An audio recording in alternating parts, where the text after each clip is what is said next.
Vacationing, he stands patiently under a hotel sign that blinks vacancy. He's thinking maybe he's too late to make the drop off, till a truck coming his way breaks and stops short. And now he's out of sorts, you can see he's sorta nervous, walking through the passenger door to meet his ordered service. This is someone's daughter working, blames his conscience when the driver says she's my youngest. Her name is Constance, he comments, and it's only $6 per visit. Just don't leave any marks on her, it hurts business. Thought for a minute and confess that's fair, since it was $3 less than his cab fare. How old are you, honey? She says I'm 13, her nose is runny. It's raining in the Philippines. He handed over the money. In a chilling scene, the truck drives off and now he's on the hunt to kill her dreams. The sign reads no vacancy. He leads Constance to a room he is rented for tapency. He's about to turn 6 into 6,000, and all you gotta do is click on your web browser. It's not illegal to use raping as a cash crop, as long as it says she's 18 on your laptop. The sound of rain is a backdrop, laying there like she's waiting for somebody to say they care. While the tears of God fall down a window pane, she feels unholy like the father doesn't know her name. Mary Magdalene, the woman at the well, he knew everything that happened, and in his arms she fell.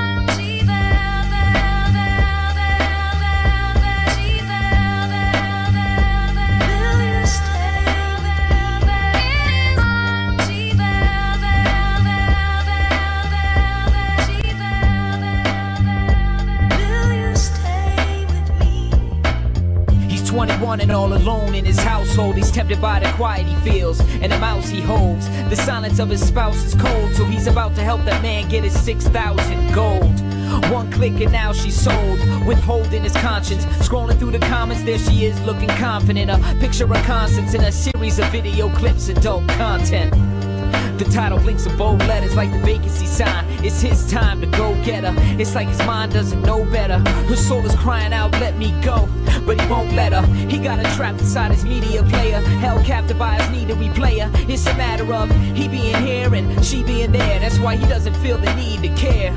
Guilt is in the seed he bears, spilling his shares of the profit on a $500 million market, where children are regarded as product and traded like stock tips and raped for the sake of our pockets. His laptop sits like a window into Constance's room, where he exits cause it's almost noon, and he's expecting his wife home soon with new clothes for the baby. She'd be angry if he saw his new lady, a 13-year-old Filipino named Constance. Trust me, girl, God has not forgotten.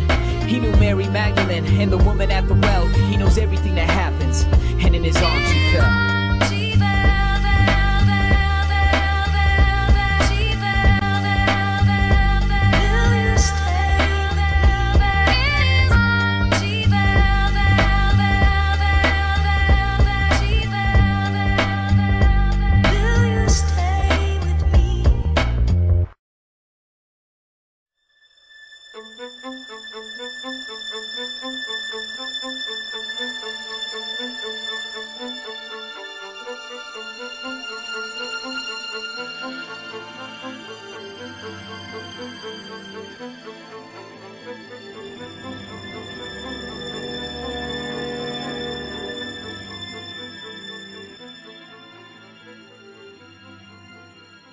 This is an issue that, I think really touches people a lot closer to home.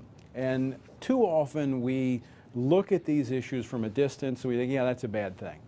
But when you begin to see it up close and personal, then you begin to realize how people are being impacted by this and lives being devastated. And we're talking about young children. We're talking about young girls primarily who are being drawn into this. And this afternoon we're honored to have with us Tina Front, who is the founder and the executive director of Courtney's House, an organization that is here in D.C. Yes, it is. And you specialize in actually helping young girls come out of this, of sex trafficking, to rescue out of them and help them go on with their lives and have normal, productive lives. But you have a story because you yourself were sex trafficked, brought into that as a young child or a young girl. The reason why I started Courtney's House is because I was a trafficking victim here in the United States at age 13, which is honestly the average age of entry. We're seeing 11 to 14 here in the United States. What was really upsetting for that video for me on the Planned Parenthood would have definitely been that they have no idea or any understanding of how you're victimized and raped and tortured. There's supposed to be an organization that stands up kind of for women's rights as well. Well, to me, to stand up for that and having ongoing and knowing that these men rape, torture, and abuse you on a daily basis, and people are trying to come for help, and you're going to allow the traffickers to force their children to go there. Well, that was discerning to me watching that video, and especially recalling my own story when I tried to go for people for help, and it fell upon deaf ears. Oh, wow. Let me ask you this, Tina. How big of a problem is this in the United States? I mean, people say, oh, yeah, that happens over on that side of town. That may happen over here, but it's not really that big of a problem. How big of a problem is it? Let's see, I've helped over 500 victims in the last decade, and recently within ourselves, we get calls on our hotline on a daily level, not just from survivors themselves, from parents, from law enforcement, and we're the only housing in the area, and we provide direct services, but for also boys as well who's being trafficked too. How does this happen? Give us some understanding of how and we're talking about young boys and girls from America, not somebody who is brought in from out of the country. Correct. We'll talk about that in a moment, but we're talking about the little boys and girls who ought to be playing on the playground. Well, what we have to understand is that these are men, these are pedophiles. So when we ask a question, how do pedophiles attract children? They do what normal pedophiles do. They watch and hunt your child. Our cases come out of Manassas, Virginia, Centerville, Virginia, in prominent areas. With that said, these men stalk the children. They stalk our neighborhood, our children, and they watch where they go, what time they go, and then they learn their approach like any pedophile will do. Then they try to befriend them. They become their friend, and then they manipulate you out of your home. We place the blame on children and say, oh, are these runaways? Are these kids who just ran away? Well, to run away, wouldn't you have to have a reason as a 12-year-old? Wouldn't someone have to manipulate you out your home? Mm-hmm. So these are men who are pedophiles. These men are 38, 40. We have a 12-year-old, and the trafficker was 42 years old. Is there a particular profile in terms of the children, those that are more vulnerable to this, that find themselves the victims? Definitely children. And that's the profile, children. Children are easily manipulated because children don't think they're being manipulated. So we put the stigma and say, hey, maybe it's just kids that are from poor families or they just have one parent.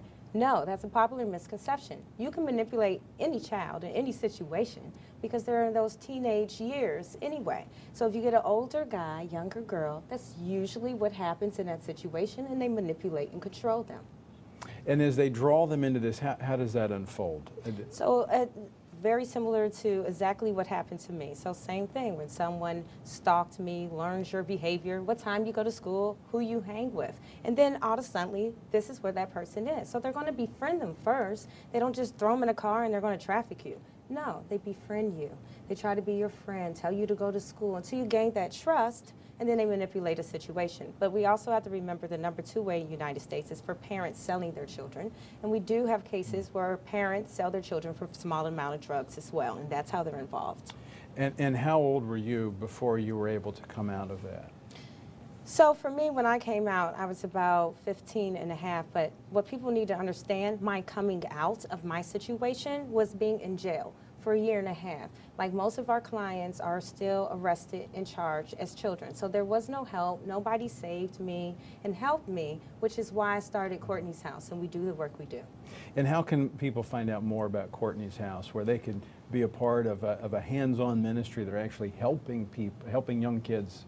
Well, they can definitely go on our website, www.courtneyshouse.org, and they can read my full trafficking story under About the Founder. And I've read that. I've been to that website. I encourage you to go there. Again, this is something that we think it's not going to happen in my neighborhood. It's not going to happen in my community. Folks, it's happening all across the country. Tina, thank you so much for being with us. And I want to thank you for the work that you're doing, taking from your experiences, trying to spare other young kids from having to experience that. Thank you, Tony.